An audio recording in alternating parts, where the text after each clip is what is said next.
मित्रों नमस्कार। मैं हूं आपका दोस्त डॉक्टर अनिल अग्रवाल। आज 5 दिसंबर 2024 है। सर्दी बहुत ज़्यादा है, इसलिए मैंने भी आज मफलर लगा रखा है जिससे कि गले को सर्दी ना लगे, गर्दन ठीक रहे। नहीं तो आजकल के दिनों में गला जल्दी ख़राब हो जाता है, गर्दन में दर्द हो जाता है और निमोनिया जैसी बीमारियां भी हो जाती हैं। तो इसके अंदर बहुत एहतियात रखनी पड़ती है और लोगों को अपने को ठंड से बचाना चाहिए। नहीं तो अगर बुखार हो गया, ख़ासतौर पे बच्चों को या मिडिल एज लोगों को, तो उनमें निमोनिया होने की शिकायत फिर बढ़ जाती है। तो ये निमोनिया है या नहीं है, इसको कैसे पहचानें, आज हम इसी बात के ऊपर चर्चा करेंगे, जिससे कि आप खुद भी ये समझ पाएँ कि किसी बच्चे को या किसी बुज़ुर्ग को घर के अंदर बुखार हो रहा है तो उसको निमोनिया है या नहीं है, इस बात का पता लगा पाएंगे। तो इसको हम दो तरह से बांट सकते हैं निमोनिया को। एक तो उसके अंदर इन्फेक्शन किस तरह का हुआ है, कि उसको बैक्टीरियल इन्फेक्शन हुआ या एस्पिरेशन की वजह से निमोनिया हुआ है। उसका खैर आपको बहुत ज़्यादा कुछ ज़्यादा करना नहीं है। हाँ, लेकिन ये है कि जिस तरह से हमारे 3 लोब राइट साइड वाले लंग में होते हैं, 2 लेफ्ट वाले में होते हैं, तो अगर एक लोब के अंदर निमोनिया हुआ है तो हम उसे बोल देते हैं लोबुलर निमोनिया।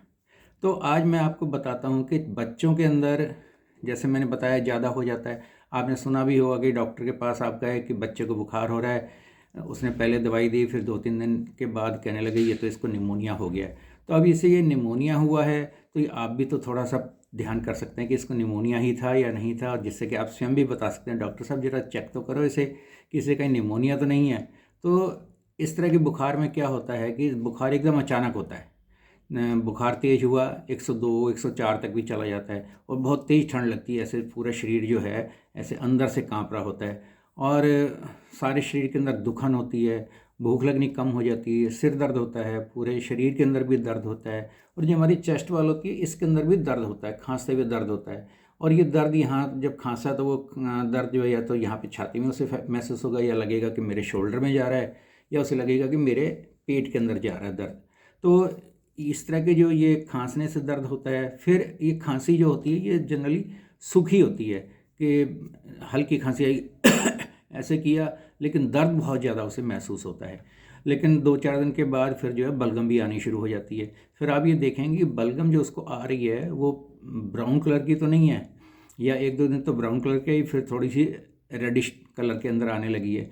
तो इससे आपको समझना चाहिए कि शायद इस बच्चे को या इस बुजुर्ग को निमोनिया तो नहीं हो रहा है। तो इस बात से आप अपनी चर्चा डॉक्टर से कर सकते हैं और उनका भी ध्यान दिलवा सकते हैं। वैसे तो डॉक्टर को अपने आप ही ध्यान आ जाता है, लेकिन बताने का आपको या आपको समझने का ये मतलब है कि जिससे कि आप भी थोड़ी सी ज़्यादा सावधानी उस व्यक्ति के लिए रख पाएंगे जो आपके घर में बीमार है। तो एक चीज़ और भी इसके अंदर जो बहुत इंपॉर्टेंट होती है वो आप देख सकते हैं कि अगर बच्चे की सांस 1 मिनट के अंदर कितनी बार चल रही है, दिल की धड़कन की बात नहीं कर रहा हूँ मैं, सांस कितनी बार चल रही है, अगर आप उसे ध्यान से गिनेंगे तो पता लगेगा कि बच्चे की सांस जो है 1 मिनट में 50-60 बार चल रही है, और बुजुर्ग है तो उसकी 30 से 40 बार 1 मिनट के अंदर चल रही है।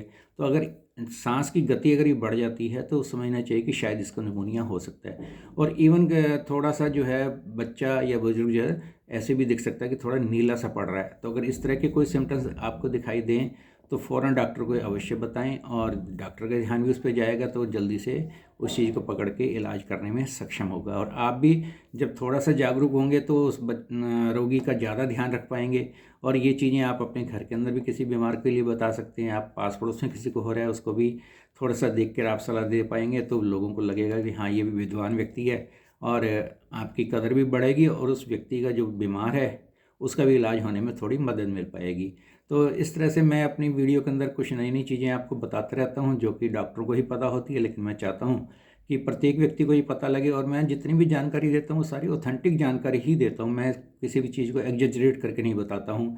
तो इससे कई बार आपको ये भी लगता है कि मेरी वाली वीडियो इतनी मज़ेदार नहीं होती जितनी और लोगों की मज़ेदार होती है, क्योंकि इसके अंदर कोई एग्जेजरेशन तो कुछ होता ही नहीं है, लेकिन जो वास्तविक चीज़ है, जो साइंटिफिक बातें हैं, वही पता लगती हैं। तो आज मैं अपनी वाणी को यहीं विराम देता हूँ और सभी मित्रों का, दोस्तों का धन्यवाद।